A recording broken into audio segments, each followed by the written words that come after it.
له تیرو 10 ورځو راهیسې دوحه کې د افغان حکومت او طالبانو ترمنځ د سولې بین الافغاني خبرې ځنډېدلې.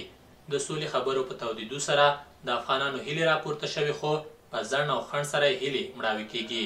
حکومت طالبان او طالبان حکومت د جګړې پر دوام سولې خبرو کې پر ځنډ تورنوي. ځینې شنونکي هم په دې اند دي چې د جګړې دواړه ښکېلې خواوې پر سولې سوداګري کوي او سولې ته ژمن نه دي. که چیرې طالبان او حکومت سولې ته ژمن نه وي، نو کوم دریم اړخ شته چې روانې هڅې بریالۍ کړي. دې او په ورته ځینو نورو مسایلو مو د روهي مرکې خپرونه کې د ملي پرمختګ ټولنې مشر ښاغلي قاري اميد صافي سره مرکه کړې. تمه ده تر پایه مو ملتیا وکړئ. صافي صاحب، لومړی تاسو ته هرکلی کوو. د روهي مرکې خپرونه کې ډېر ستړي مه شئ. مننه تاسو ته او د روهي رسنیز مرکز لیدونکو کتونکو ته سلامونه لیکې هیله وړاندې کوم. مننه، خوشحاله اوسئ. صافي صاحب، لومړی کې راځو، څوک د سولې خبرو پر وړاندې خنډونه راپورته کوي؟ حکومت، طالبان او یا که کوم دریم اړخ هم شته؟ په افغانستان کې د سولې نه اوس یو تجارت جوړ شوی دی. هر سړی غواړي چې سوله خپل په ګټې د خاطره استعمال کړي، خو بدبختانه وایم په دې ملک کې داسې یو بد حالات راغلی دی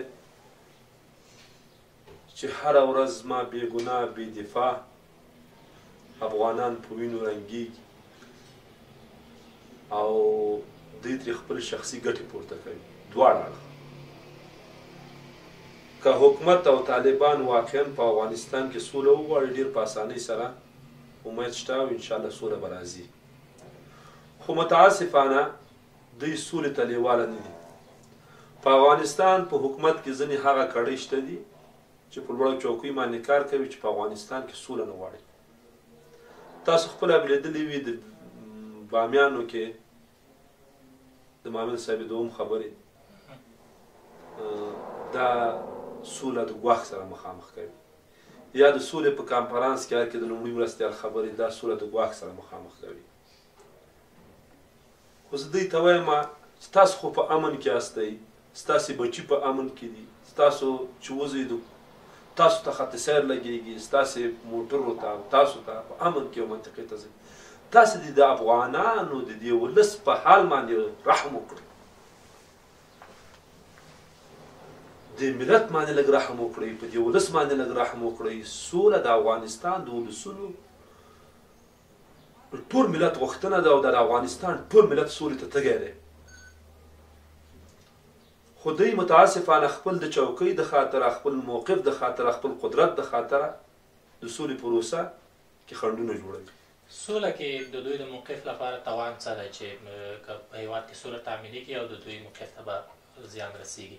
تاسو داسې فکر وکړئ چې دوی د افغانستان ځینې سیاسونو، ځینې سیاسي رهبرانو، ځینې په حکومت کې شته لوړپوړي چارواکو د افغانستان د ملت غوښې او وینې څښلي دي او فقط د دې ملت هډوکي پاتې دي. دوی اوس غواړي چې د ملت په هډوکو باندې شروع کړي چې هډوکي یې ورته وخوري. که په افغانستان کې یو دایمي یو تلپاتې سوله راشي، د افغانستان ملتونه او ولسونه د دوی نه پوښتنه کوي چې تاسو زموږ د ملت سره څه ونه کړل، څه کردې تاسو د زموږ ملت سره ونه کړلې. دوی هغه ویره لري که سبا طالب راغی او حکومت جوړ شو، یو مشترک نظام راغی رامنځته شو او په افغانستان کې برقراري وي، امنیت وي، ثبات وي، زموږ نه پوښتنې کېږي، موږ د محکمې میز ته کش کول کېږي. دوی سره ویره دا ده چې دوی سوله نه غواړي. ځینې لوړپوړي چارواکي د سولې مخالف دي چې دوی برنه حقه ډېر افغانان د طالب په نامه یا د داعش په نامه یا د القاعده په نامه په بندخونو کې ساتلي وو په کلونو کلونو باندې. کېدای شي د دوی نه پوښتنه وشي چې تاسو موږ 8 کاله یا 10 کاله د بندخونو کې واچولو، زموږ جرم چې وو آیا زه طالب وم؟ دا هره ورځ چې زما بې دفاع بې ګناه افغانان وژل کېږي، دا ټول طالبان ګوره نه دي. حکومت یې وژني، طالب یې وژني، ناټو ځواکونه یې وژني، قرباني پکې خوار ملت ورکوي. که په افغانستان کې یو سوله راشي، یو تلپاتې سوله راشي، د دوی څخه پوښتنه کېږي، د هر اړخ سره پوښتنه کېږي. د داخلي ابعاد دی، ځینې همسایهګان او ګاونډیان نه غواړي چې په افغانستان کې سوله راشي، لکه پاکستان، لکه ایران. تاسو فکر وکړئ چې افغانستان یو خپلواک، آزاد او مستقله هیواد وي، موږ کولی شو چې د خپل د خاورې دعوا د پاکستان سره وکړو چې هغه خاوره ډیورنډ ده. خو پاکستان همیشه کوشش کړی دی چې په افغانستان کې موږ خپل منځي جنګونو کې وساتي، چې دلته دوی د خپل د خاورې، خپل د وطن، چې پاکستان کې پېښور صوبه سرحد زموږ د وطن د افغانستان د خاورې یو جز دی چې د دې پوښتنه ونه کړلی شي. ایران کوشش دا کوي چې که په افغانستان کې سوله راشي او آرامي وي، ما باندې د هغه اوبه چې زما د ملک نه او د خاورې نه په ایران ته ځي او هغې ته استفاده کوي، او موږ بدبختانه په نیمروز ولایت په زرنج ښار کې یو ټکی د څښلو اوبه بیرته د ایران نه په پیسو باندې اخلو. هغوی نه غواړي چې په افغانستان کې سوله راشي، په دې باندې د هلمند او د نیمروز اوبه بندېږي. هند کوشش کوي چې افغانستان حکومت ته ځان نږدې کړي چې د پاکستان سره روابط خراب کړي. پاکستان کوشش کوي چې طالب ته ځان نږدې کړي چې د هند سره د دوی روابط خراب کړي. دلته په افغانستان کې جنګونه څو اړخونه لري. په افغانستان کې ځینې نړیوال ملکونه دلته خپل ایجنسۍ لري، خپل خلک لري چې د افغانستان د دې سیاسونو نه، د دې افغانستان د ولس استازو نه، وزیرانو نه، معینانو نه دوی داسې استفاده کوي چې دوی غواړي چې دوی په استعمال کړي د هغې پروژې په افغانستان کې تطبیق کړي او په دې خاوره کې تطبیق کړي، او بدبختانه په دې کې زمونږ افغانان وینه تویېږي. دا خلک نه غواړي چې په افغانستان کې سوله راشي، خو اوس امریکا غواړي چې ماته سوله راولي. وخت کې چې امریکا ماته سوله غواړي چې راولي، چون دا ملک زما امریکا نیولی دی او امریکا راغلی ده، او دغه حکومت هم د هغوی په اشارو چلیږي، وسلوال مخالفین هم د هغوی په اشارو باندې چلیږي. هره پروژه چې دوی د هغو تطبیقوونکي دي. که امریکا واقعا وغواړي د افغانستان د سولې په چارو کې د زلمي خلیلزاد دا وغواړي چې په افغانستان کې سوله راشي، او افغانستان کې به انشاءالله نږدې ورځو کې سوله راشي، خو هغوی به پکې هم خپلې ګټې ګوري. د امریکا ګټې به د افغان سولې په پروسه کې څه وي؟ د افغانستان جنګ چې په افغانستان کې امریکایانو جوړ کړی، دا جنګ د امریکا ناکام شو. امریکا غواړي چې یو نه یو تاریخ سره د دې ملک نه ووځي، نه غواړي چې د روسانو غوندې په بدنامۍ ووځي. دوی غواړي چې هم خپل امریکا ملت ته وښیي چې ما د امریکا فوز د افغانستان نه راوایسته، چې د هغې ګټې دا دی چې مهم شه د هغې مخکې ټول ټاکنې دي او انتخابات. د امریکا ولسمشر ټرامپ د دې د خاطره کوشش کوي چې په افغانستان کې یو نسبي توګه باندې یو سوله راولي، چې دا په راتلونکي انتخابات چې را روان دي د دې په مخ کې دي چې دا برنده اعلان شي. خپل ولس ته امکان شته چې د امریکا تر ټاکنو پورې افغانستان سولې خبرې نتیجه ورکړي؟ که امریکا وغواړي نتیجه ورکوي، او راځم د هغه هیئت د مذاکره تو ټیم چې د افغانستان د سولې د خاطره دوحې ته تللی دی، دا د افغانستان د ولس نمایندګۍ نشي کولی. هغه طالبانو ته باید دوی د اسلام او د دین خبرې کولې، په دې ټیم کې موږ داسې کس نه لرو، یو نیم به کیدای شي وي چې دوی ته قناعت ورکړي چې راځه اوس امریکایان د دې ملکه ووتل، او زما او ستا او د نړۍ د ټولو مسلمانانو کتاب قرآن دی. په قرآن کې کوم ځای کې راغلی دی چې بې ګناه یو افغان مسلمان ووژل شي؟ داسې تحلیل والا کس موږ په دې ټیم کې نه لرو. دوی ته یا د ګوند د خوا نه معرفي شوي دي، یا د قوم د خوا نه معرفي شوي، یا د ژبې د خوا نه معرفي شوي. حکومت وایي طالبان سره خبرې د قرآن او سنت په رڼا کې مخ ته وړي. طالبان دا تر اوسه پورې چې جنګېږي د دوی مخ ته د قرآن و سنت خبرې دي چې موږ دلته شرعي نظام غواړو، اسلامي نظام غواړو، شریعت نافظول غواړو د قرآن د خاطره. زه هم دا به د سولې مذاکراتو د خاطره یو بهانه وي چې حکومت موږ وایي چې موږ دلته د قرآن او سنتو په رڼا کې سوله غواړو. دا زموږ په دې ملک کې څه حال دی؟ څه حالات نه خپرېږي؟ تاسې وګورئ چې په د رسول الله مبارک یو حدیث شریف دی ویلي یو بېګناه انسان وژنه د انسانیت وژنه ده. یو بېګناه انسان د ظلم و د ستم نه خلاصول د انسانیت خلاصونه ده. هره ورځ ما په دې ملک کې په سوونو بېګناه بې دفاع خلک وژل کېږي. آیا شریعت دا ماته دا د قرآن خبرې دي؟ آیا دا د دین خبرې دي؟ آیا دا د اسلام خبرې دي؟ رسول الله مبارک یو بل حدیث شریف دی وایي که په شرق د مسلمان په سر درد وي په غرب د مسلمان ته دا درد رسېږي. مسلمان په شکل د یو اسکلیټ د انسان دی، که د انسان دا غاښونه سره خوږېږي درد کوي ټول بدن ورسره نارامه وي، سر یې ورسره په درد وي، ټول وجود ورسره نارامه وي. دا کوم قرآني فیصلې دي چې موږ یې په دې ملک کې کوو؟ هر یو د قرآن عظیم الشان نه د دین او د اسلام نه سوء استفاده کوي. زه یم زما په قانون کې کوم شی په شریعت باندې برابر دی؟ دا هغه خبرې دي، هغه حقایق دي باید وویل شي. تاسې وګورئ غل نیول کېږي هغې باندې شرعي قصاص یا شرعي فیصله چېرته کېږي. قاتل نیول کېږي هغې باندې شرعي فیصله او شرعي قصاص چېرته کېږي. مفسد نیول کېږي شرعي قصاص شرعي فیصله کېږي. یا قانون اسلامي دا یو د خولو شعار دی، یو عملي بڼه ورکول. مخکې به ولسمشر هم ویل چې زه عمري عدالت غواړم، عمري نظام راولم. عمري نظام دې ته نه وایي، عمري حکومت دې ته نه وایي. د حضرت عمر رضی الله تعالی عنه په وخت کې یو اس په بار سره په پله باندې تېرېده، په دې پله کې خپه ننوتې وه. حضرت عمر رضی الله تعالی عنه د سهار راپورې ژړلې چې یا الله ورځ د قیامت به ته زما نه پوښتنه کوې. آیا عمري عدالت هم ده ته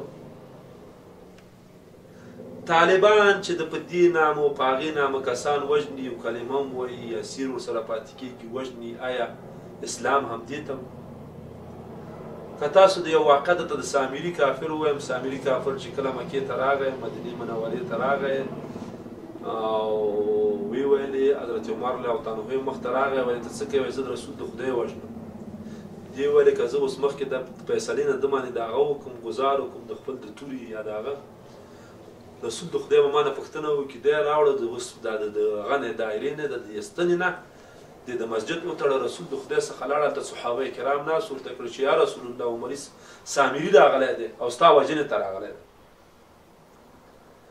دا چې راغی ورته یې کړه دي ولې ایمان راوړه ولې نه یې راوړم، ولې ایمان راوړه ولې نه یې راوړم. ورته یې کړه خوشې کړي صحابه ورته یې ورته یې کړې ولې منډه کړي زما د کور نه ولې بیبي ته وویل چې دې ته شودې راوړو.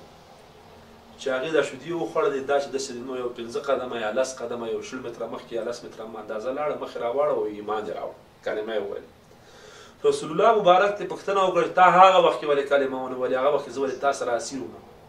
که اوس موږ یو چا ته ووایو چې طالب ملا عمر ته بې ځایه خبره یا هیبت الله ته د هغې امیر ته بې ځایه خبره وکړي څو هغې ته رسېږي هغه به سر عمر ته پرې کړی.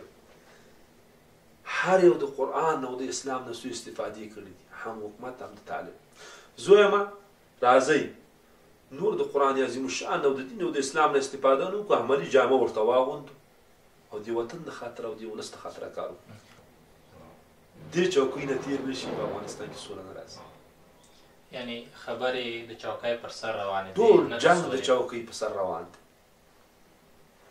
حکومت چې دا چوکۍ نه خوښي کوي که وایي سبا سوله راشي زما چوکۍ په خطر کې، او طالب چې دا دومره جنګ و جدل کوي د چوکۍ د خطره کې.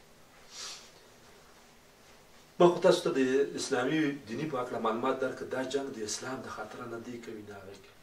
خو زه افسوس مې خپل په امنیتي ځواکونو کوم، په امنیتي سرتېره کوم چې دوی قرباني ورکړم. زما هر امنیتي سرتېری، زما هر سرباز، زما هر عسکر چې په امنیتي ځواکونو کې دا زما ویاړ او افتخار چې د افغانستان د تمامیت ارزینه دفاع کوي، خواره قرباني پکې خواران هغوی ورکوي. د هغې چې دا کومه قرباني ورکوي هغه یتیمان او هغه بچیو ته دومره څوک نشي چې د هغې نه پوښتنه وکړي چې دا په لږې حالات کې تاسو یې فکر وکړئ چې زموږ او ستاسې د یو لیوا قومندان جنرال چې په نامه د قنداغا صافی په سنګین ولسوالۍ کې قومندان د لیوا و چې ننګرهار کې ورته د داعش ختموونکو باندې مشرقي کې چې په مشرقي کې داعش ختم کړ دا یې بوته سنګین ته سنګین کې دا چې کله بیچاره زخمي شو د زخمي د ټپونو د امله په شهادت ورسېده پرون نابله ورځ 4 ورځې کېږي چې د هغې 2 بچي یو د 18 کلو یو د 21 کلو لاړل ایران ته د پردي ملکي مزدورۍ کوي دومره څوک نه وو په دې حکومت کې چې د هغې نه یې پوښتنه کړې چې بچی تاسو ولې ځئ تاسې خپل تعلیم ته ادامه ورکړئ ستاسې د کور مصارف و خارج موږ ورکوو افسوس زما په هغه امنیتي ځواکونو په امنیتي سرتېرو باندې راځي چې د دې خاورې د خاطره قرباني ورکوي خپل شیرین ځان پیدا کوي او زما دولتمنداران حکومتي چارواکي چې په لوړ چوکیو باندې ناست وي دوی د خپل جبونو ډکولو په غم کې دي څه قسم خپل جب ډک کړي څه قسم ترکیه کې کور واخلي څه قسم په هغه یو ښار دی په دې قبرس کې څه قسم قبولي واخلي اقامه واخلي چې هغه لوړ قیمت لري په نړۍ په سطحه باندې څه قسم په دوبۍ کې سرمایه ګزاري وکړي څه قسم مارکیټونه جوړ کړي څه قسم په پیسې په بېلارې د اسلام نه غیر په نامشروع لارو باندې مصرف کړي او زما دغه ملت امنیتي سرتېری چې د دې خاورې دفاع د خطره کار کوي د هغې په کور کې یو مړۍ ډوډۍ یو ډوډۍ نه پیدا کړي دا واقعیت د افسوس او د ژړا ځای دی ما ویله چې من د نظام بدلون نه غواړو او په هېڅ وخت کې من د حکومت په راس کې چې څوک دي دا 2 ډاکټر صاحبان چې یو غني دی یو عبدالله دی دوی د افغانستان د ولس او د ملت ښه نمایندګي ونه شوه کولی دا باید دا چوکۍ د ملت په واک کې وسپاري او نر غوندې د استعفا ورکړي قطر کې خبر روانې دي او دواړو خواوې فکر کوي چې جمهوریت او امارت هوکړه همدې وجې وایي ځنډېدلې کوم دریم بدیل هم شته تر څو دواړه خواوې هوکړې ته ورسېږي او د سولې خبرې بریالی شي زه د طالبانو نه مې غوښتنه دا ده چې تاسو د امارت دعوې ډېرې مه کوئ ستاسې د امارت مزه د افغانستان ملت لیدلی ده چې په امارت کې څه کردي او څه کارونه ونه شو حکومت نه مې محیله او غوښتنه دا ده چې ته د جمهوریت ډېرې دعوې مه کوئ ستا جمهوریت هم ما ولیده زما د جمهوریت د افغانستان د جمهوریت خو دې ته نه ویل کېږي چې زما د خاوره پاکستان ورځ په ورځ په کیلومترو رانیسي او ازغن تا تېروي او موږ د جمهوریت دعوې زما د حد د سینې لاندې بې ګناه او بې دفاع خلک وژل کېږي موږ د جمهوریت دعوې کوو هره ورځ د زما سلګونه افغانان قرباني کېږي موږ د جمهوریت دعوې کوو دا کوم جمهوریت بغیر له جمهوریت او امارت بل څه وایم زما په نظر باندې ښه ګزینه به دا وي چې یا یو لنډمهاله یا یو منځمهاله یا اوږدمهاله اداره رامنځته شي چې ټولو سیاسي اړخونه او مخالفین حکومت ټول پکې ځای وي خپل ځان وګوري راز کې دې ورته یو بېطرفه سړی راشي چې هغه یا د 6 میاشتو د خاطره یا کال د خاطره یا د 2 کالو د خاطره زما په خیال انتخاب به ولس ته د منلو وي ولس یې مني ولس د نظام مخالفت کوي چې باید نظام زما ړنګ نه شي د دې هر افغان مخالف دی زیم مخالف زما اردو د خپل په ځای وي زما امنیتي ځواکونه د خپل په ځای وي زما د تحصیلات عالي وزارت د دواړو زده کړو وزارت د خپل په ځای وي زما تعلیم او تربیه معارف د خپل په ځای وي زما د مهرو سره کار دی هغه مهرې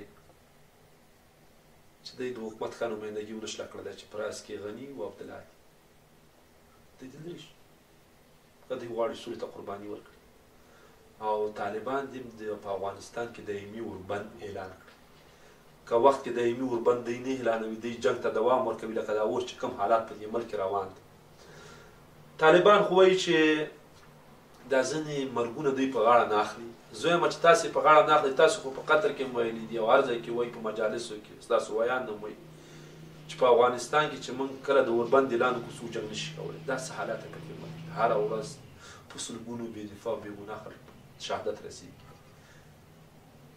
دا 2 ټکو ته باید ډېر متوجه واوسېږو چې یو دایمي اوربند یو دا حکومت دي دا دوه مشران د دې چوکۍ د خاطره نور د افغانستان بېګونه او بې دفاع خلک نه وژني.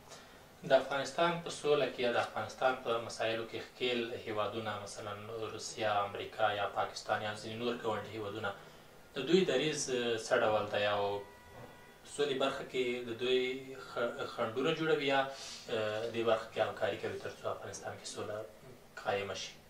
دوی ما خو تاسو ته مخکې ویل چې پاکستان خپلې ګټې ګوري، هند خپلې ګټې ګوري، چین خپله ګټه ګوري، روسیه خپله ګټه ګوري، امریکا خپله ګټه.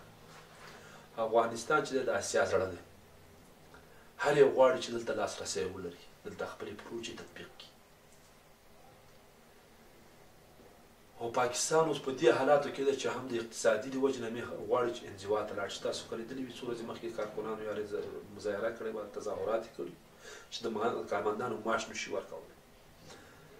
هغوی که کېدی شي د امریکا سره کوم د سولې د خاطره موافقې ته رسېدلي وي، هغوی بیا غواړي چې په افغانستان کې سوله راشي. د هغوی بیا خپلې ګټو د خاطره بیا هر شي نه تېر دي.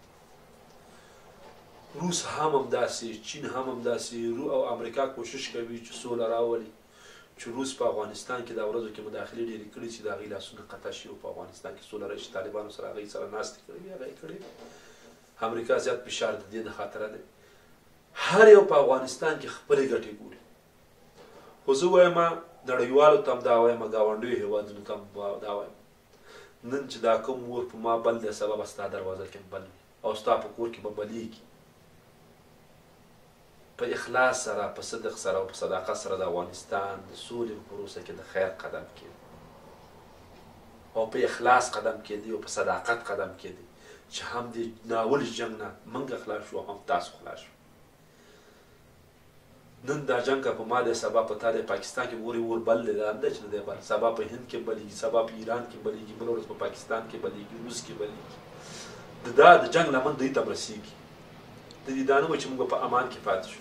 که دوی غواړي چې دوی په امان کې پاتې شي، زموږ د افغانستان د سولې د خاطره د صادق قدم کې صداقت باندې کار وکړي او په اخلاص سره دې ودرېږي چې دا اور د دوی په وطن کې مړ شي او زموږ په دې ملک کې مړ شي او موږ یو دایمي سولې ته ورسېږو.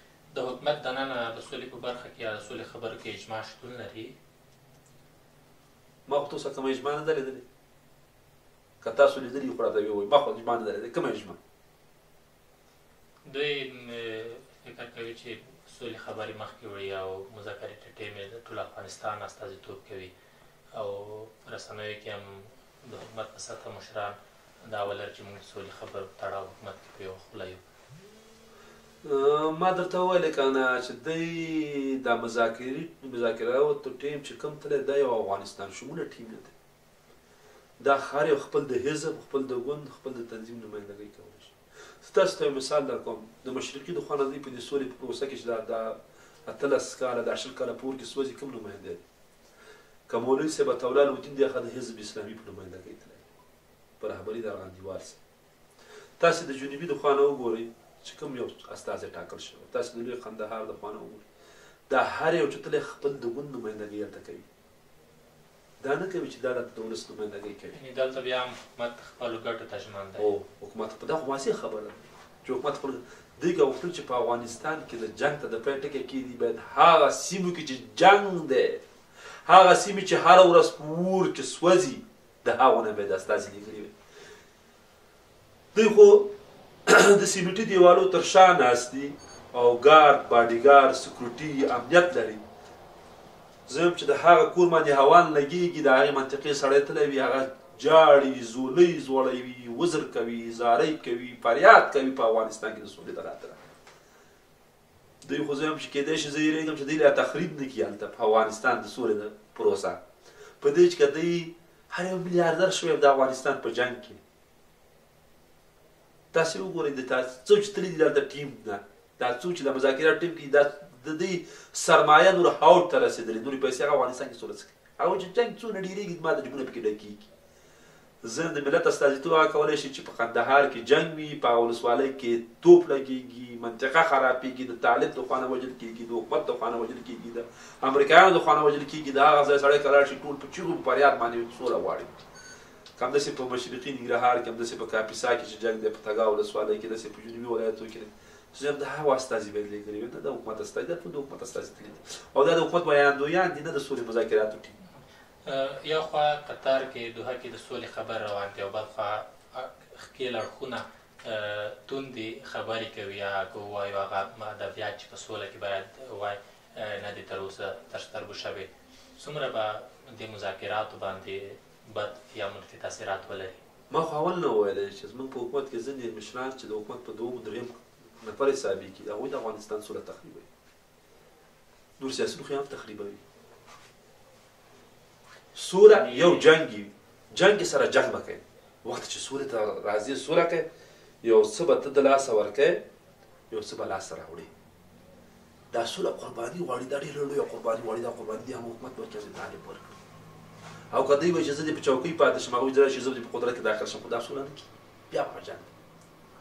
وروستی حل لاره د افغانستان د ستونزو لپاره یا د جګړې لپاره تر څو پای ومومي یا ختم شي، ستاسو وړاندیز به څه وي؟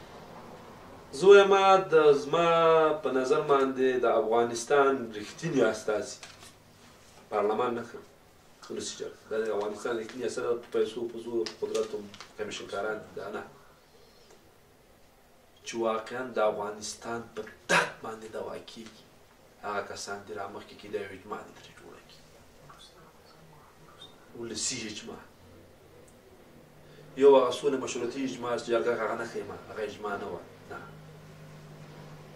تاسو وګورئ چې دغه سولې مشروطي جرګه دا دومره جرګه جوړه شوه 345 میلیونه ډالرو د خاطره د افغانستان د ملت پیسې، د افغانستان د کونډې رنډې یتیمانو پیسې. خو تېره جرګه تېره شوې وه که نه، دا هم پکې استازي وو که نه، یو واټساپ ګروپ یې جوړ کړی، هغه یو مشوره هغسې وه چې دا خوش وو دا بندیان که هغه که ټول په 1 میلیون افغانۍ باندې مصرف کړي.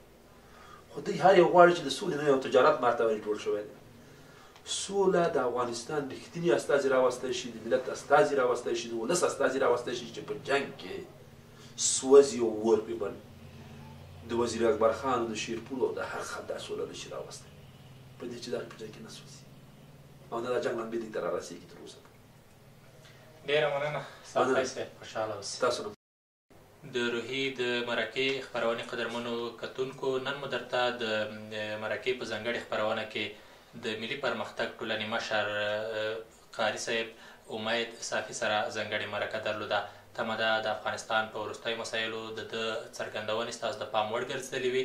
تر بیا ښې چارې.